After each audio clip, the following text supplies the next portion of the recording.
Dharashiv ladies क्लबच्या अध्यक्षा आणि माजी जिल्हा परिषद उपाध्यक्ष अर्चनाताई पाटील यांनी हिरकणी महोत्सव 2024 या कार्यक्रमाचे आयोजन केले आहे। विविध क्षेत्रातील दिग्गज मंडळी या 6 दिवसाच्या कार्यक्रमाला हजेरी लावतील।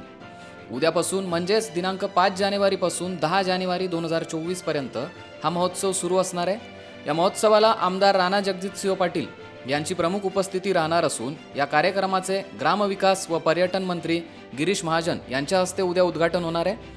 अनेक क्षेत्रातील दिग्गज मंडळी या कार्यक्रमाला हजेरी लावतील। 5 जानेवारी रोजी या कार्यक्रमाचे उद्घाटन आणि नवदुर्गा हा कार्यक्रम पार पडेल। यात देवीच्या गाण्यांवर 40 कलाकार आपला नृत्य आविष्कार सादर करतील। 6 जानेवारी रोजी शिवलीलाताई पाटील यांच्या कीर्तनाचा कार्यक्रम आयोजित केला आहे। 7 जानेवारी रोजी बिझनेस कट्टा आयोजित करण्यात आला आहे। यात राज्यातील 5 उद्योजक आपले मनोगत व्यक्त करतील। या कार्यक्रमाला महिला आणि बाल कल्याण मंत्री आदिती तटकरे यांची प्रमुख उपस्थिती असेल। 8 जानेवारी रोजी सत्यपाल महाराज यांचे शिष्य संदीपपाल महाराज यांचे कीर्तन आयोजित करण्यात आले आहे। या कीर्तनाला भाजप महिला मोर्चाच्या प्रदेश अध्यक्षा चित्रा वाघ यांची प्रमुख उपस्थिती असणार आहे। 9 जानेवारी रोजी गीतरामायण सादर केले जाईल। हे गीतरामायण नृत्य प्रकारात सादर केले जाणार आहे।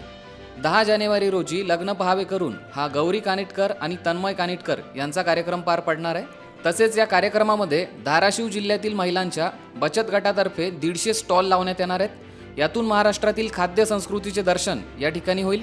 धाराशिवच्या लेडीज क्लब मैदानावर हिरकणी महोत्सवाची तयारी आता अंतिम टप्प्यात आली असून उद्यापासून उत्साहात या महोत्सवाची सुरुवात होणार आहे। जिल्ह्यातील सर्व महिला आणि नागरिकांनी या महोत्सवाचा आनंद घ्यावा असे आवाहन अर्चनाताई पाटील यांनी केले आहे।